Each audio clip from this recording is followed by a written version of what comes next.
வாழ்க வைய வாழ்க வளமுடன். குரு வாழ்க, குருவே துணை. வாழ்க வேதாத்திரியம். என்னை யான் அறிய வேண்ட இறைவா என் குருவாய் வந்தாய். இறைநிலையோடு இணைத்தே வைத்தாய். சென்னையில் சிந்தை வைத்து சீர்தவம் முறையாய் செய்தேன். உன்னையே என்னுள் காட்டி உள் நிறைந்தறிவாய் நின்றாய். முன்னை சேர் வினை தூய்மைக்கே முயன்று அறநெறி வாழ்கின்றேன். வாழ்க வளமுடன். ஆசான் அருள்தந்தை வேதாத்ரி மகரிஷி அவர்கள் நம் அனைவரோடும் சுக்குமமாக இணைந்து இன்றைய நிகழ்வினை சிறப்பித்து தருவாராக. வாழ்க வளமுடன். அனைத்து நார்வே மற்றும் டென்மார்க் மன்ற வேதாத்திரிய அன்பு உறவுகளுக்கும் அடியேனது அன்பான இனிய காலை மற்றும் மாலை வணக்கமும் வாழ்த்துக்களும். வாழ்க வளமுடன். அற்புதமான துரியாதீத தவத்தினை அருமையான முறையில் வழி நடத்திய நேசமலர் அம்மா அவர்களுக்கும் நன்றி, வாழ்த்துக்கள். வாழ்க வளமுடன். அடியனுக்கு இந்த நல்லதொரு வாய்ப்பினை நல்கிய அனைத்து நார்வே மற்றும் டென்மார்க் மன்றத்தினருக்கும் கலந்து கொண்டுள்ள நல்ல உள்ளங்களுக்கும் நன்றி. வாழ்க வளமுடன். சென்னையிலிருந்து கோமதி சுப்பிரமணியம். உடலினை உறுதி செய் என்ற தலைப்பின் கீழ் இன்று நாம் சிந்திக்கவிருக்கிறோம். வாங்க சிந்தனைக்குள் செல்லலாம். தலைப்பு என்ன கொடுத்திருக்காங்க? உடலினை உறுதி செய். சிம்பிளா சொன்னா, சுவர் இருந்தால்தான் சித்திரம் வரையலாம். அதாவது உண்மைதான். ஆரோக்கியமான உடல் இருந்தால்தான் அற்புதமான அமைதியான வாழ்வு நாம வாழ முடியும். சரி, எப்படியெல்லாம் இந்த உடலினை உறுதியாக வைத்துக் கொள்ளலாம், ஏன் வைத்துக் கொள்ள வேண்டும் போன்ற கேள்விகளுக்கும் நாம விடை பார்க்கலாம். முதல்ல இந்த பருவுடல் பஞ்சபூதங்களால் ஆனது, அப்படித்தானே? சரி, யாரால் கட்டப்பட்டது? இப்போ ஃபார் எக்ஸாம்பிள் எடுத்துக்கோங்களேன். சிலந்தி தனக்குத்தானே ஒரு கூடு கட்டி கொண்டு மத்தியில் இருந்து தன் தேவைகளை பூர்த்தி செய்து கொண்டு வாழ்வது போல அந்த இறைநிலை தன்னைத்தான் அறிந்து கொள்ள தனக்குத்தானே ஒரு கூடு அல்லது ஒரு வீடு கட்டி கொண்டது. அப்படி கட்டி கொண்டதுதான் இந்த மனித பருவுடல் எனும் இந்த வாகனம். இதில் தான் அது பயணம் செய்து கொண்டும் இருக்கிறது. எது? நமது ஆன்மா. எதற்காக? தன்னை யார் என்பதை உணர்ந்து கொள்ளத்தான். மேலும் அந்த இறைவனே நானாக இருக்கும் பேருண்மையை உணர்ந்து கொள்ளவும் தான் அது பயணப்பட்டு கொண்டு இருக்கிறது. சரி, இந்த உண்மையை உணர குருவின் துணை நமக்கு மிக மிக அவசியம். நமக்கெல்லாம் அருமையான ஒரு குரு கிடைச்சிருக்காங்க. அது நம்ம செஞ்ச பாக்கியம் என்றுதான் சொல்ல வேண்டும், இல்லையா அன்பர்களே? முதல்ல இந்த உடலினை உறுதி செய்து கொள்வது எதுக்கு ஒப்பாகும்னா, சமுதாயத்தின் சொத்தை பராமரிப்பது போன்றது. ஏன் அப்படி சொல்றோம்னா, நாம் பிறந்தது முதல் இன்று வரை பார்த்தீங்கன்னா, நம்மளுடைய வளர்ச்சிக்கு சமுதாயத்தின் பங்கு மிகவும் அதிகம். ஸோ நம்ம சமுதாயத்துக்கு கடன் பட்டிருக்கிறோம். ஸோ நமது உடம்ப நாம நிச்சயம் ஒழுங்கான முறையில பராமரித்து கொள்ளத்தான் வேண்டும். ஆனா இதுக்கெல்லாம் ஒரு விழிப்புணர்வு தேவை. ஆனா ஆரம்ப காலகட்டத்துல நம்மளுக்கு இந்த விழிப்புணர்வு குறைவாகத்தான் இருந்தது. ஆஃப்டர் கோவிட் பார்த்தீங்கன்னா, மக்களுக்கு இதில் கூடுதலான ஒரு விழிப்புணர்வு வந்திருக்குது அப்படின்னு தான் நம்ம சொல்லணும். உண்மைதானே? இந்த உடலையே ஒரு வாகனமாக கொண்டு பிரயாணம் பண்ணுவது எது என்ற உண்மையை காண வேண்டும் என்ற தேடல் உள்ளவர்களுக்கு குரு மூலம் விடை கண்டு கொள்ளலாம். இந்த உடல் எப்படி பூமிக்கு வந்தது என்றால், அவரவர் தாய் தந்தை மூலம் வந்தது, இப்படித்தானே? அவர்களின் வினைப்பதிவின் தொடராக இந்த உடல் பூமிக்கு வந்திருக்கு. அதாவது வினைப்பதிவே ஒரு தேகம் கண்டாய் என்று அருள் தந்தை சொல்லுவாங்க. இந்த உடலையே வாகனமாக கொண்டு ஆன்மா பயணப்பட்டு கொண்டு இருக்கிறது. இந்த உண்மையை நமக்கு உணர்த்தத்தான், நமக்கு வழிகாட்டியாக, பார்த்த சாரதியாக நமது குரு ஆசான் அருள் தந்தை வேதாத்ரி மகரிஷி அவர்கள் நமக்கு கிடைச்சிருது. நம்மளோட முன்னோர்கள் செய்த புண்ணியமும் நமது பாக்கியமும் என்று கூட நம்ம சொல்லலாம், அப்படித்தானே? அப்புறம் சரி, இந்த உடலினை உறுதி செய்வது குறித்து அவ்வை பாட்டி என்ன சொல்றாங்க அப்படின்னு பாத்தீங்கன்னா, நோயற்ற வாழ்வே குறைவற்ற செல்வம் அப்படின்னு சொல்றாங்க. அதாவது மனிதன் தன் உடலை நல்ல உடல் நலத்தோடு உறுதியாக வைத்துக் கொண்டால் அவனது வாழ்வு நிச்சயம் சிறக்கும். அப்போ அவனோடது அப்படி வாழ்வு சிறப்பா இருந்ததுன்னா அவன் என்ன பண்ணுவான்? தன் இல்லத்திற்கு ஆற்ற வேண்டிய கடமையை ஒழுங்கா செய்வான். தொண்டு செய்தல், பிறருக்கு செய்யக்கூடிய தொண்டு, தான் குடும்பம், ஊர், உலகு, சுற்றம், அந்த மாதிரி மற்றவங்களுக்கு செய்யக்கூடிய தொண்டானாலும் சரி. தான் பொருள் ஈட்டல், நல்ல முறையில பொருள் ஈட்டுவான். அதை அழகா திப்பான். திப்பா மீன்ஸ் நான் அதை நல்லா அனுபவிப்பான். அதை பிறருக்கு கொடுத்து உதவுதல் ஆகிய எல்லா நிலையிலும் பார்த்தீங்கன்னா அவனோட கடமையை சரிவர செய்து நிறைவு பெற்று, அப்பதான் நிறைவாகும் வாழ்க்கை. வாழ்வின் நோக்கமே அடுத்த கட்டம் தான் வாழ்வின் நோக்கமாகி என்ன? இறைநிலையை உணர முடியும்.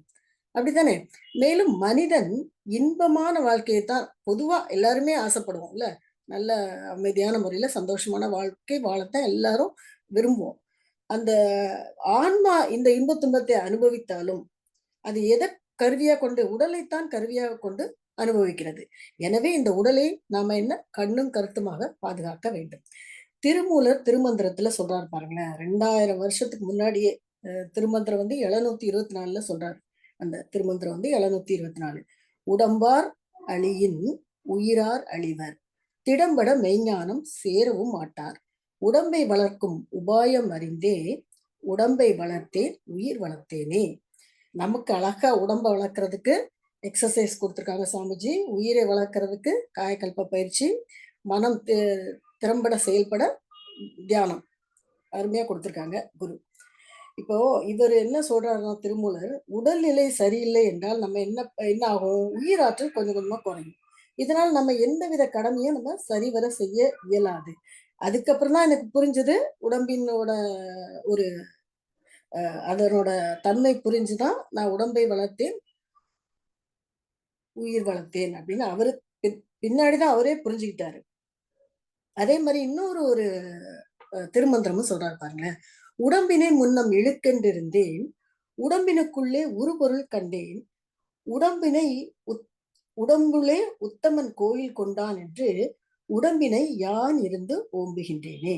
அதாவது முன்பெல்லாம் உடம்பு வந்து ஒரு இழிவானது, அதற்கு அதிக முக்கியத்துவம் அவர் கொடுக்கல. ஆனால் பின்னாளில் அதன் மகத்துவம் உணர ஆரம்பித்தேன். அதன் பின் அந்த உத்தமன் கோயில் கொண்டுள்ள இந்த உடம்பினை நல்ல முறையில் பாதுகாத்து வந்தேன் அப்படின்னு அவரே சொல்றாரு. அது உண்மைதான் இல்லையா? நமக்கு 2000 வருஷத்துக்கு முன்னாடியே கொடுத்திருக்காங்க இது. உடல் நோய்வாய்ப்பட்டால் அது உடலை மட்டும் பாதிப்பதோடு அல்லாமல் நமது அன்றாட கடமைகளையும் நம்மளுடைய செயல்திறனையும் பாதிக்க செய்யுது. சமுதாயத்தோடு நாம் கொள்ளும் தொடர்பு என்னது? அதுக்கு எடுத்து விடுது. உடலுக்கும் உயிருக்கும் பிணக்கு வந்தால் அதுதான் நோய். எனவே அது வராமல் காத்துக்கொள்ள உடற்பயிற்சி, காயக்கல்ப பயிற்சி செய்து நாம் உடலை உறுதியோடு வைத்துக் கொள்வது புத்திசாலித்தனம். நாம் பிறவி எடுத்து வந்ததன் நோக்கம் இவ்வுலக இன்பத்தை அனுபவிப்பதற்காகவோ அல்லது புலன் கவர்ச்சியால் சிக்குண்டு இருப்பதற்காகவோ அல்ல. இந்த பிறந்து வந்ததால் நம்ம இதெல்லாம் செய்யறோமே தவிர நம் நோக்கம், உண்மையான நோக்கம் என்னன்னா நம்மளுடைய மூல நிலையான இறைநிலையை உணரத்தான். அதுக்குதான் இந்த பிறப்பு நம்ம எடுத்து வந்திருக்கிறோம். அப்படித்தானே? ஆனால் அதனை அடிக்கடி நம்ம மறந்து விடுறோம். ஆனா உள்ளிருக்கும் இறை அப்பப்ப நமக்கு என்ன பண்ணுது? உணர்த்தி கொண்டே இருக்கிறது. சுவாமிஜி ஒரு கவியில கூட சொல்லுவாங்க பாருங்களேன். வினைப்பதிவாம் சுமையை விடுத்து தூய்மை பெறவே நினைவாய் உடல் எடுத்தேன் நிலம் மீது விழுந்த பின்னே எனை மறந்தேன் எந்தன் வினை மறந்தேன் இறைவா உனை மறந்தேன் ஆனால் நீ உள் நிறைந்து என்னை மீட்டு இன்ப ஊற்றாய் நிறைந்த இறைவா அப்படிங்கிற பாடல்ல குறிப்பிட்டிருப்பாரு. அதாவது அப்பப்ப நம்ம மறந்துடுறோம். ஆனாலும் நமக்குள்ள இறை நம்மளை வந்து வெளிக்கொண்டுட்டே இருக்கு. ஊனுக்குள் நீ நின்று உலாவினதை காணாமல் நான் என்றிருந்து நலம் இழந்தேன் பூரணமே அப்படின்னு சொல்லி பட்டினத்தார் சொல்றாரு. அதாவது உயிர் தனது மூலத்தை அறிந்து கொள்கின்ற முயற்சிக்கு இவ்வுடல் நிச்சயம் தேவைப்படுது. ஆகவே உடலை உயர்வாக கருதி நோய் வராமல் உறுதியோடு போற்றி பாதுகாக்கப்பட வேண்டும். அப்போதுதான் நம்ம என்னது நம்மளுடைய ஆன்மீக பயணம் பார்த்தீங்கன்னா தடைபடாமல் செல்லும். மனித உடலானது பார்த்தீங்கன்னா 3 இயக்க நிலையை கொண்டது. ஒன்று வந்து பருவுடல், அடுத்து நுண்ணுடல், இன்னொன்னு காந்த உடல். பருவுடல் வந்து செல்களால் கட்டப்பட்டிருக்கு. நுண்ணுடல் வந்து விண்ணெனும் நுண் அணுவால் நிரம்பி இருக்கு. காந்த உடல் வந்து நுண்ணிய இறை துகளால் ஆனது. இந்த 3 இயக்க நிலையங்களும் ஒன்றுக்குள் ஒன்றாக இணைந்து ஒன்றால் ஒன்று ஆக்கவும் காக்கவும் பெறும் ஒரு சிறப்பியக்க நிலையம்தான் நம்ம மனித உடல். அதாவது பருவுடல் என்பது பஞ்சபூதங்களின் கூட்டு, நுண்ணுடல் வந்து விண்களின் தொகுப்பு, காந்த உடல் என்பது இறை துகள்களின் தொகுப்பு.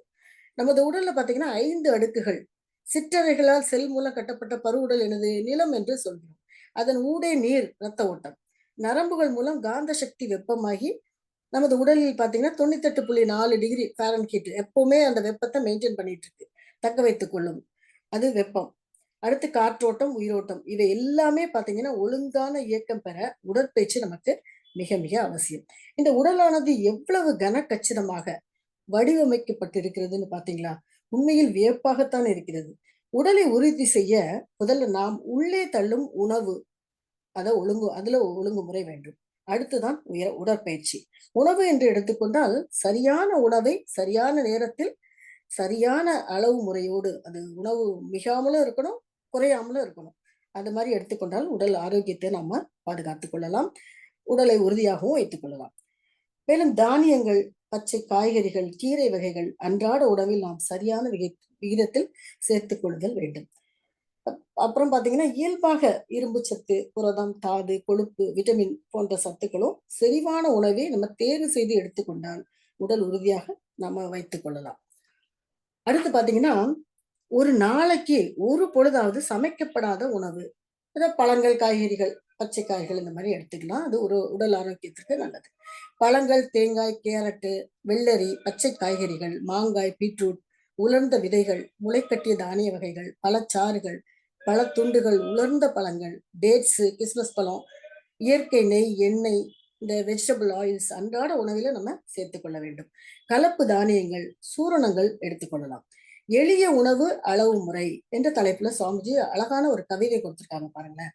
காலையிலே புஞ்சை தானியத்தாலான ஒரு கஞ்சி ஒன்றை தேங்காயோடு ஒக்கும். வேலை முடிந்திட்ட பின்னர் பகல் சாப்பாடு விதவிதமான காய்கறிகளோடு கறி வகைகளோடு அரிசி சாதம். மாலையிலே காய்கறிகளோடு கோதுமை மாக்கொண்டு தயாரிக்கும் உணவு போதும்.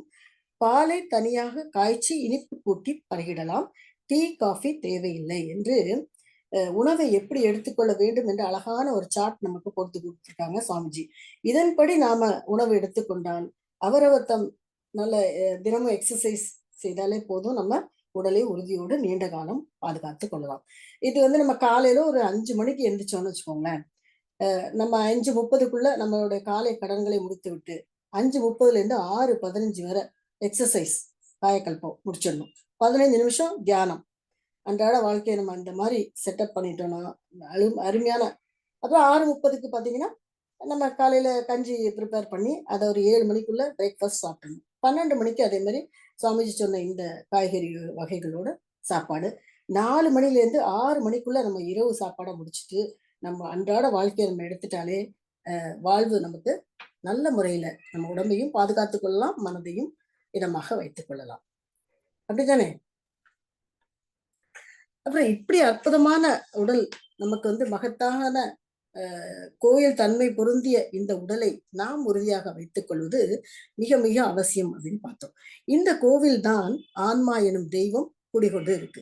நமது உடல் என்பது கடவுள்னா உருவம்னு வச்சுக்க கூடாது. அது வந்து இறை ஆற்றல், இறை சக்தி.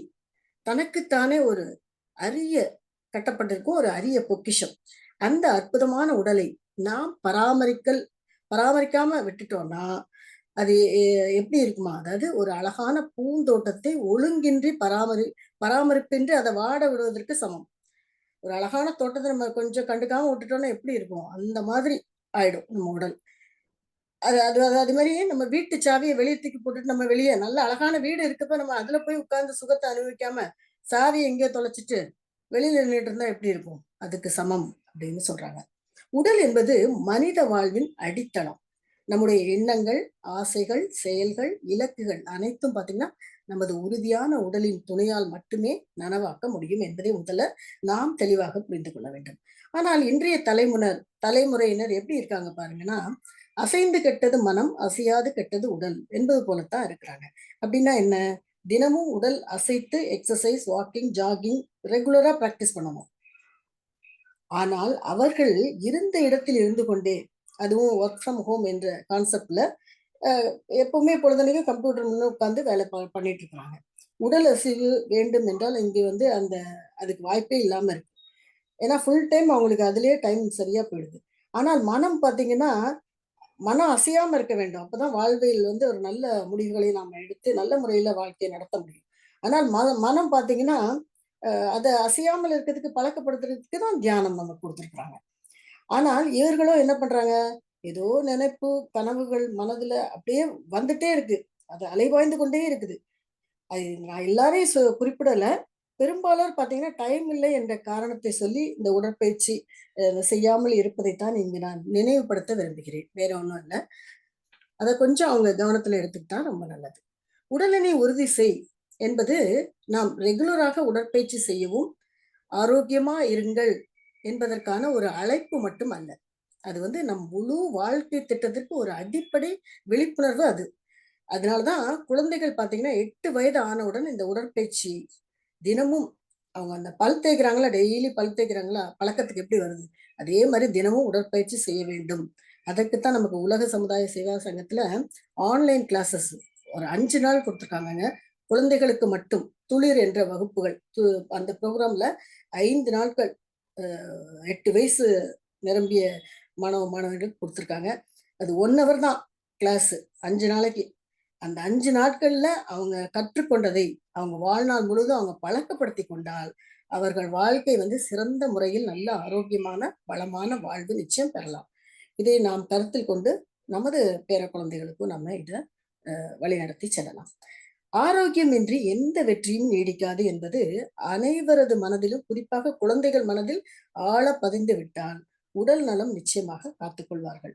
உடல் என்பது ஒரு வெறும் தோற்றப் பொருள் அல்ல. அதுதான் நம் வாழ்க்கையின் ஆதாரமும் கூட. நம்மோட கடைசி வரையில் நம்மோட வருவது எது? நமது உடல் மட்டும்தான்.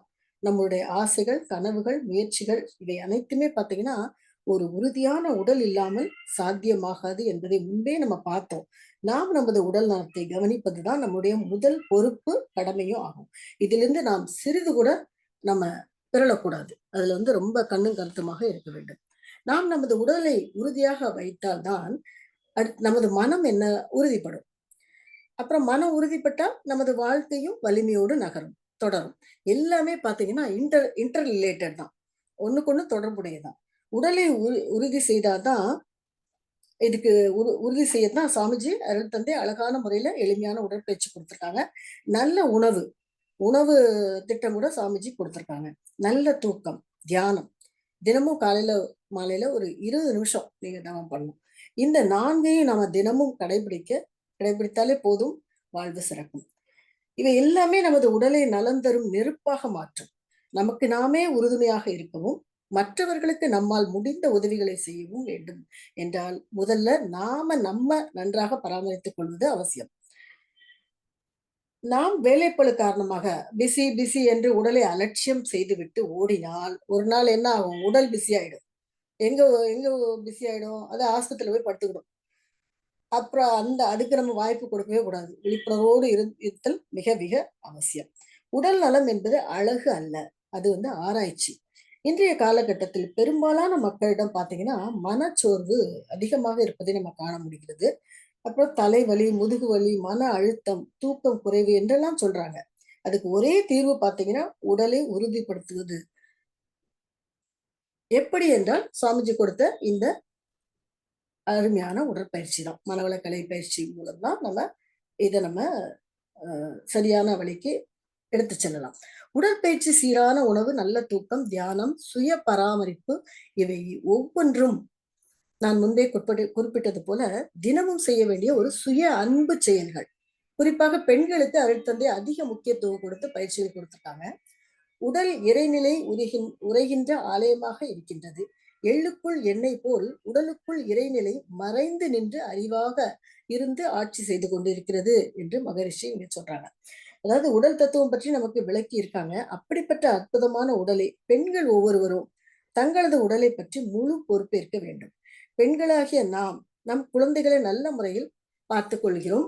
குடும்பத்தையும் பார்த்தீங்கன்னா நல்ல முறையில் வழிநடத்தி செல்கிறோம்.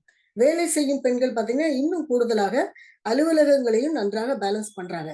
ஆனால் அவர்களே தங்களுக்கான ஒரு சிறிய நேரத்தை ஒதுக்கி தம் உடலை உறுதியாக வைத்துக் கொள்ள முடிகிறதா என்பதில் தான் ஒரு சின்ன கேள்விக்குறி இருக்கு.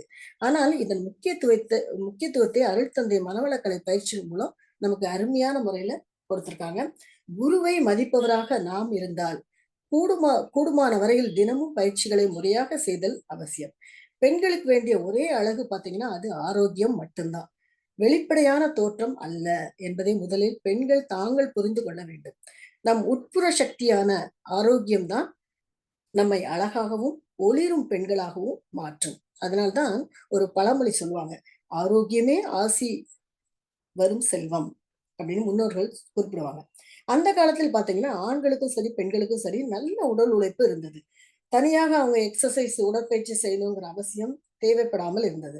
ஆனால் இந்த நவீன காலத்தில் ஆண்களுக்கும் சரி, பெண்களுக்கும் சரி, தங்கள் உடலை உறுதியோடு வைத்துக் கொள்வது என்பது மிகவும் அவசியமான ஒன்றாக இருக்கிறது.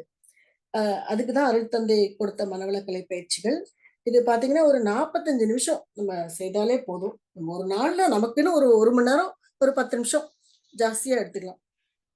இந்த உடற்பயிற்சி வந்து நமக்கு 3 இன் 1 நமக்கு குடுக்குது. 1 பிரச்சனை வராம, உடம்புல வந்து எந்த நோய் வராம பாதுகாத்துது.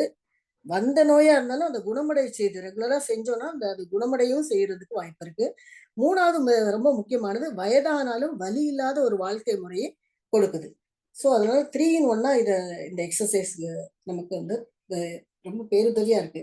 இப்ப நம்ம உடம்புல உள்ள ஒவ்வொரு உறுப்புகளுக்கும் பார்த்தீங்கன்னா, தனித்தனியா எக்ஸர்சைஸ் வந்து எவ்ளோ பலன்கள குடுக்குறதுன்னு ஒரு சின்ன இது ரீகேப் நம்ம பார்க்கலாம். இப்ப கைகளை உறுதிப்படுத்துறதுக்கு நம்ம கைப்பயிற்சி ஃபர்ஸ்ட் பண்றோம். இல்லையா? அதுல கைப்பயிற்சி பண்ணுவதனால கைகளில வந்து ரத்த ஓட்டம், வெப்ப ஓட்டம், காற்றோட்டம், உயிரோட்டம் நல்ல சீராகுது. கைகளும், தோள்களும் பார்த்தீங்கன்னா, நல்ல உறுதிப்படுது. கீழ்வாதம், உறங்கும்போது மேல் உறுப்புகள் மரத்து போதல் இவையெல்லாம் குணமாகுது. நுரையீரல் சுறுசுறுப்படையுது. வாத நோய் கட்டுப்படுது. கை நடுக்கம், கை குடைச்சல் நல்ல குணமாகுது. தோள்பட்டை வலி, முழங்கால் வலி நல்ல குணமாகுது. இடுப்பு வலி, மூட்டு வலி எல்லாமே சரியாகுது. மூளை, சுரப்பிகள், நரம்பு மண்டலம் எல்லாமே நல்ல இயக்கத்துக்கு ஆக்டிவேட் ஆகுது. அ எத்தனை வலுப்பெற வைக்கும் அம்சங்கள் பார்த்தீங்களா? ஒரு கைப்பயிற்சியில இவ்ளோ பலம் நமக்கு கிடைக்குது. அடுத்து கால் பயிற்சின்னு பார்த்துக்கிட்டேன். கால்கள் நல்ல பலமடைந்து, வயிற்றில் எல்லா பகுதியிலும் ரத்த ஓட்டம் சீராகுது. கீழ்வாதம், கணுக்கால் வீக்கம், முழங்கால் வலி, அந்த முழங்கால் வலி குடைச்சல் அப்படியே குடையும் தெரியுமா? அந்த மாரி வலி நெறைய பேர் நான் சொல்லியிருக்கிறது கேள்விப்பட்டிருக்கிறேன். நரம்பு வலி எல்லாமே குணமாகும். முதுகெலும்பு நல்ல நம்ம கிட்னி மசாஜ் பண்றோம் இல்லையா? முதுகெலும்பு நல்ல வருடி வருவதால் கிட்னி நல்ல இயக்கம் பெறுது. உடலில் உள் உறுப்புகள், இதயம், சுவாசப்பைகள், குடல், மூளை சுரப்பிகள் இவற்றில் பார்த்தீங்கன்னா, இதில நரம்புகள் எல்லாமே பார்த்தீங்கன்னா, கால் பாதத்தில தான் வந்து முடிவடையுது. உட அதனை அழுத்தம் கொடுப்பதன் மூலம் நரம்புகள் எல்லாமே நல்ல ஊக்குவிக்கப்பட்டு சுறுசுறுப்படைகிறது. அப்புறம் மூச்சு பயிற்சின்னு பார்த்தீங்கன்னா, உடலில் எல்லா செல்களுக்கும் பிராணவாயு நல்லா கிடைக்குது. ஆஸ்துமா, கீழ்வாய்வு, மறதி, சோம்பல், அடிக்கடி சளி பிடித்தல், சைனஸ் தொந்தரவு எல்லாமே நமக்கு நல்லா நீங்கும். அது நரம்பு மண்டலம், காற்று மண்டலம் நல்ல சீரடையும். பள்ளி மாணவர்களுக்கு பார்த்தீங்கன்னா, கிரகிக்கும் திறன் எளிதில எளிதில புரிந்து கொள்வார்கள். அப்புறம் பதிவு கொள்ளும் திறன். மனப்பாடம் செய்றது இருக்கு இல்லையா? அந்த திறன். அப்புறம் நினைவு கூரும் திறன், ஞாபக சக்தி. நல்லா படிக்க ஆரம்பிச்சுருவாங்க. ஒழுக்கத்திலும் மேம்பட்டு விளங்குவாங்க. இந்த அ பயிற்சியினால. அப்புறம் கண் பயிற்சி. கண்களின் லென்ஸ் வடிவம் பார்த்தீங்கன்னா, சீர்பற்று நல்ல கண் பார்வை மேம்படும். கண்ணாடி போடுவதை நம்ம தவிர்த்துக் கொள்ளலாம். ரெகுலரா நம்ம செய்ய செய்ய பார்த்தீங்கன்னா, நம்மளுடைய பவர் வந்து நல்ல முறையில இம்ப்ரூவ் ஆகுறத நம்ம பார்க்கலாம். அப்புறம் கண் நோய், வலி, கண் எரிச்சல் இதெல்லாம் வந்து குணமடையும். அப்புறம் கபாலபதி பயிற்சியால் பார்த்தீங்கன்னா, சைனஸ் தொந்தரவு நீங்கும். ஈஸ்னோஃபிலியா நுரையீரல்ல வந்து தூசி வெளியேற்றப்படுவது. உடல், மூளை செல்கள் வந்து நல்ல சுறுசுறுப்படையும். மூளைக்கு ரத்தம் நன்கு பாயும். இந்த மாரி நமக்கு பலன்கள் கிடைக்குது. அப்புறம் மகராசனம் பார்ட் 1, 2 இந்த இதுல வந்து பார்த்தீங்கன்னா, சுரப்பிகள் வந்து நல்ல ஒழுங்குபடுகிறது. உடல் முழுவதும் ரத்த ஓட்டம் 5 ஓட்டங்கள் வெப்ப ஓட்டம், ரத்த ஓட்டம், காற்று ஓட்டம், ஜீவகாந்த ஓட்டம், உயிரோட்டம் எல்லாமே சீர்பெறுது. அப்புறம் ஊளைச்சதை குறையும். நல்ல தொப்பை இருந்தா அது கூட குறையறதுக்கு நல்ல வாய்ப்புகள் இருக்கு. முதுகெலும்பு, தண்டுவட பகுதி வந்து நல்ல வலுவடைகிறது. அப்புறம் சுகர், கீழ்வாதம், நரம்பு வலி, இடுப்பு வலி, கழுத்து வலி, முதுகு வலி எல்லாமே குணமாகுது. அடுத்து வந்து மசாஜ்ல காது கேட்கும் திறன் நல்ல நமக்கு கூடுதலா கிடைக்கும். அப்புறம் முகம் நல்ல சீர்பட்டு, முகம் நல்ல பொலிவு பெறும்.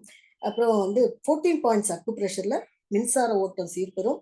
அ இதய நோய்க்கு வந்து சிறந்த காப்பு இந்த பயிற்சி 14 பாயிண்ட்ஸ் அக்குப்ரெஷர். அப்புறம் நரம்பு மண்டலம் வந்து நல்ல சீர்பெறும். நல்ல உறக்கம் வரும். அப்புறம் ரிலாக்சேஷன் இது வந்து ரொம்ப ரொம்ப இம்பார்ட்டன்ட். நம்ம உடல் முழுவதுக்கும் நல்ல ஓய்வு. நாள் முழுவதும் சுறுசுறுப்பாக நாம் இயங்குவதற்கு இந்த ரிலாக்சேஷன் நமக்கு பேருதவியா இருக்கும். உடல், மனம் பார்த்தீங்கன்னா, நல்ல அமைதி பெறும். நான் வந்து இது ஒரு லைட்டா தான் உங்களுக்கு சொல்லியிருக்கேன். ஆனா, இதனோட பயன் வந்து நம்ம சொல்வதற்கு அளப்பரியது. நீங்க செஞ்சு பார்த்தா தான் நம்மளுக்கு அதோட பலன் ரொம்ப தெரியும். இப்படி உச்சி முதல் பாதம் வரை நம் உடலில் ஒவ்வொரு உறுப்புகளையும் உறுதி செய்து கொள்வதற்கு அருமையான இந்த எளிய முறை உடற்பயிற்சி அனைவரும் எல்லா வயதினரும் செய்து பயன்பெற வேண்டும் என்று அன்போடு கேட்டுக்கொள்கிறேன். அடுத்து பாத்தீங்கன்னா, இந்த முதல் படி நம்ம உடலை உறுதி செய்து கொள்வது. 45 நிமிஷம். காயகல்பம் ஒரு 3 நிமிஷம். காலைல 3 நிமிஷம், சாயந்தரம் 3 நிமிஷம். அடுத்து தவம் ஒரு 20 நிமிஷம். டோட்டலா பாத்தீங்கன்னா, ஒரு நாளைக்கு 1 மணி நேரம் ஒரு 10 நிமிஷம் கூட எக்ஸ்ட்ரா எடுத்துக்கோங்க. முதல் படி உடலை உறுதி செய்து கொண்டு, அடுத்து உயிரை உறுதிப்படுத்திக் கொண்டு நீண்ட காலம் வாழ அருமையான காயகல்ப பயிற்சி கொடுத்திருக்காங்க. அடுத்து மனம் அமைதியான முறையில் இயங்க தியான பயிற்சிகள் கொடுத்திருக்காங்க. நமது 6 தீய குணங்களையும் நற்குணங்களாக மாற்றி அமைத்துக் கொள்ள அகத்தவம் மற்றும் அகத்தாய்வு பயிற்சிகளையும் கொடுத்திருக்காங்க. இதனை முறையாக நாம் செய்ய செய்ய நான் யார் என்ற கேள்விக்கு நமக்கு விடை கிடைக்கும். அந்த இறைவனே நானாகவும் இருக்கிறேன் என்பதை முதலில் நம்ம கேள்விதான் பட்டிருப்போம். கடவுள் தான் நம்மளா வந்திருக்கோம் அப்படின்னு சொல்லிட்டே தான் இருப்போம். ஆனால் அதனை நாமே உணரும் போது இந்த பயிற்சிகள்லாம் செஞ்சு நம்ம ரெகுலரா செய்ய செய்ய பாத்தீங்கன்னா நாமளே உணர்வோம். அந்த உணர்வதுதான் பேரானந்தம். அப்பதான் பேரானந்தம் நோக்கி கிட்டும். இதுதான் வீடு பேரு. அதனை உணரத்தான் ஒவ்வொரு மனிதனும் நம்ம ஜனனம் எடுத்து வந்திருக்கிறோம். இந்த சூட்சுமம் ஃபர்ஸ்ட் நமக்கு புரியும். எனவே நான் என் உடலை உறுதியாக வைத்துக் கொள்வேன். அதுதான் என் வாழ்வின் முதல் முக்கிய பொறுப்பு என்று உறுதிமொழி எடுப்போம். வாழ்வில் வெற்றி, மகிழ்ச்சி, அமைதி பெறுவோம் என்று கூறி எனது குரு சிந்தனையை நிறைவு செய்து கொள்கிறேன். வாழ்க வையகம், வாழ்க வையகம், வாழ்க வளமுடன். அனைத்து நல்ல உள்ளங்களுக்கும் நன்றி, வாழ்த்துக்கள். அருட்பேராற்றல் கருணையினால் நாம் அனைவரும் உடல் நலம், நீழாயுள், நிறை செல்வம், உயர்ப்புகள், மெய்ஞானம் ஓங்கி வாழ்வோம் என்று கூறி எனது குரு சிந்தனையை நிறைவு செய்து கொள்கிறேன். அனைவருக்கும் நன்றி, வாழ்த்துக்கள். வாழ்க வளமுடன். வாழ்க வளமுடன் அம்மா.